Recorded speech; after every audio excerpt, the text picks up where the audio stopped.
ಅಮ್ಮ ಮಕ್ಕಳಿಗೆ ನೋವಾದರೆ ಸಹಿಸಲ್ಲ. ಅಂಥದ್ರಲ್ಲಿ ನಮ್ಮ ಸ್ಪಿರಿಚುವಲ್ ಪೇರೆಂಟ್ಸ್ ಆದ ಯೂನಿವರ್ಸ್ ನಮಗೇನಾದರೂ ಆದರೆ ಸುಮ್ಮನೆ ಬಿಟ್ಬಿಡ್ತಾರಾ? ಇಲ್ಲ, ಡೆಫಿನೆಟ್ಲಿ ಇಲ್ಲ. ಹಾಗಂತ ಯಾವಾಗಲೂ ಅದರ ಬಗ್ಗೆನೇ ಹೇಳ್ತಾ ಚಿಂತೆ ಮಾಡ್ತಾ ಇದ್ರೆ ನಿಮ್ಮ ಟೈಮೇ ವೇಸ್ಟ್ ಆಗೋದು. ನಿಮ್ಮ ಲೈಫ್ನಲ್ಲಿಯೂ ಪಾಸಿಟಿವ್ ಇನ್ಸಿಡೆಂಟ್ಸ್ ಇರುತ್ತೆ, ಅದರ ಬಗ್ಗೆ ಯೋಚನೆ ಮಾಡಿ. ನೀವು ಹೆಲ್ದಿ ಆಗಿದ್ದೀರಾ, ನೀವು ಎಮೋಷ್ನಲಿ ಸ್ಟ್ರಾಂಗ್ ಆಗಿದ್ದೀರಾ, ನಿಮ್ಮನ್ನು ನೀವು ಹೇಗೆ ಪ್ರೀತಿ ಮಾಡಬೇಕು ಅನ್ನೋದನ್ನ ಕಲೀರಿ. ಫೋಕಸ್ನ ಶಿಫ್ಟ್ ಮಾಡಿ.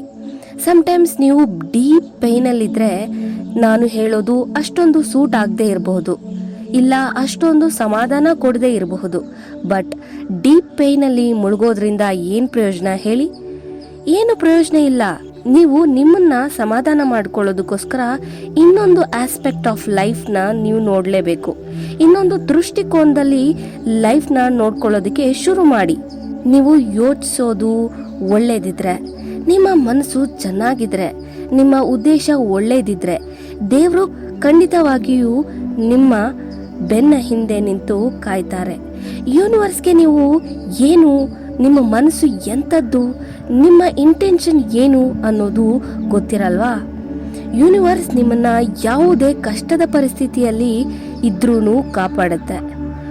ನಿಮ್ಮ ಮನಸ್ಸಿನಲ್ಲಿ ಆಗಿರುವ ನೋವು, ನೀವು ಹಾಕಿರುವ ದುಃಖದ ಕಣ್ಣೀರು, ನೀವು ಪಟ್ಟಿರುವ ಯಾತನೆ, ಇದನ್ನೆಲ್ಲ ನಿಮ್ಮ ಔರಾದಲ್ಲಿ, ನಿಮ್ಮ ಎನರ್ಜಿ ಫೀಲ್ಡ್ನಲ್ಲಿ, ನಿಮ್ಮ ಮನಸ್ಸಿನಲ್ಲಿ ಇಟ್ಕೊಂಡು ದೇವ್ರೇ ಅವರು ನನಗೆ ಹಂಗೆ ಮಾಡಿದ್ರು, ದೇವ್ರೇ ಇವರು ಹಿಂಗೆ ಮಾಡಿದ್ರು, ಯಾಕೆ ಹಂಗಾಯ್ತು, ಯಾಕೆ ಹಿಂಗಾಯ್ತು ಅಂತ ದೂರೋ ಬದಲು, ಕಂಪ್ಲೇಂಟ್ ಮಾಡೋ ಬದಲು ದೇವ್ರಿಗೆ ಬಿಟ್ಬಿಡಿ.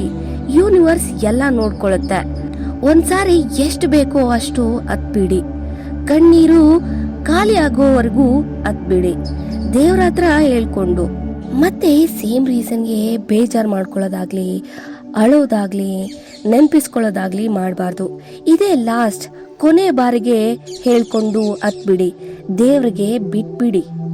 ಇನ್ನು ಸಮಾಧಾನ ಆಗ್ಲಿಲ್ಲ ಅಂತಂದ್ರೆ ನಿಮ್ಮ ನೋವು, ದುಃಖ ಎಲ್ಲ ಒಂದು ಪೇಪರ್ನಲ್ಲಿ ಬರೆದು, ಮತ್ತೆ ಇದರಿಂದ ನಾನು ಬಾಧೆ, ನೋವು ಪಡಬಾರ್ದು, ಪಡೋದಿಲ್ಲ ಅಂತ ಹೇಳಿ ಆ ಪೇಪರ್ನ ಪೀಸ್ ಮಾಡಿ ಎಷ್ಟು ಹರಿಯೋಕ್ಕಾಗುತ್ತೋ ಅಷ್ಟು ಚಿಕ್ಕದಾಗಿ ಹರಿದು ಹಾಕಿ. ಆಮೇಲೆ ಬೆಂಕಿ ಹಚ್ಚಿ, ನನ್ನ ನೋವು ಎಲ್ಲ ಹೋಯ್ತು, ಈ ಸುಡೋ ಬೆಂಕಿಯಲ್ಲಿ ಸುಟ್ಟು ಹೋಯ್ತು ಅಂತ ಬೂದಿನ ಉಫ್ ಅಂತ ಗಾಳಿಗೆ ಊದಿ ಯೂನಿವರ್ಸ್ಗೆ ಬಿಟ್ಬಿಡಿ. ಯೂನಿವರ್ಸ್ ನೋಡ್ಕೊಳ್ಳುತ್ತೆ. ನಿಮ್ಮನ್ನ ಯಾರು ಹರ್ಟ್ ಮಾಡಿದಾರೋ, ಇಲ್ಲ ಯಾರಿಂದ ಹರ್ಟ್ ಆಯ್ತೋ ಅವರಿಗೆ ಖಂಡಿತ ಕರ್ಮ ರಿಟರ್ನ್ಸ್ ಆಗೇ ಆಗುತ್ತೆ. Let them face. ನೀವು ಇವತ್ತಿಗೆ ಇಲ್ಲಿಗೆ ಬಿಟ್ಟುಬಿಡಿ. ನೀವು ನಿಮ್ಮ ಗ್ರೋತ್, ನಿಮ್ಮ ಲೈಫ್ ಚೆನ್ನಾಗಿ ಆಗೋದ್ರ ಮೇಲೆ ಫೋಕಸ್ ಮಾಡಿ, ಚಿಂತೆ ಮಾಡಿ, ಆಲೋಚನೆ ಮಾಡಿ, ಆಕ್ಷನ್ ಸ್ಟೆಪ್ಸ್ನ ತಗೊಂಡು ಮುಂದುವರಿಯಿರಿ. ಮಧ್ಯ ಮಧ್ಯದಲ್ಲಿ ನೆನಪಿಗೆ ಬರುತ್ತೆ. ಈ ಮೈಂಡ್ ಅಷ್ಟೊಂದು ಸುಲಭವಾಗಿ ಮರೆಯೋಲ್ಲ. But try to ignore. ನೆನಪಿಗೆ ಬಂದ್ರೂ ಅದ್ರ ಬಗ್ಗೆ ಅಷ್ಟೊಂದು ತಲೆ ಕೆಡಿಸ್ಕೊಳ್ಬೇಡಿ. ಮುಂದೆ ಏನಾಗಬೇಕು, ಏನ್ ಮಾಡಬೇಕು ಅದರ ಬಗ್ಗೆ ಫೋಕಸ್ನ ಶಿಫ್ಟ್ ಮಾಡಿ. ಈ ರೀತಿ ಮಾಡೋದ ನಿಮ್ಗೆ ಎಲ್ಲ ಒಳ್ಳೇದೇ ಆಗುತ್ತೆ.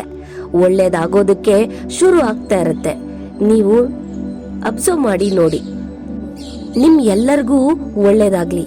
ಇವತ್ತಿನ ಈ ವಿಡಿಯೋ ನಿಮ್ಮೆಲ್ಲರಿಗೂ ಹೇಗೆ ಅನ್ನಿಸ್ತು ಅಂತ ಖಂಡಿತವಾಗಿಯೂ ಕಮೆಂಟ್ ಮಾಡಿ. ಯಾರು ಹಳೆ ನೋವಿಂದ ಕೊರಗ್ತಾ ಇದ್ದಾರೋ ಅವರಿಗೆ ಈ ವಿಡಿಯೋನ ಶೇರ್ ಮಾಡಿ. Thank you for watching this video and keep watching the next video. Thank you.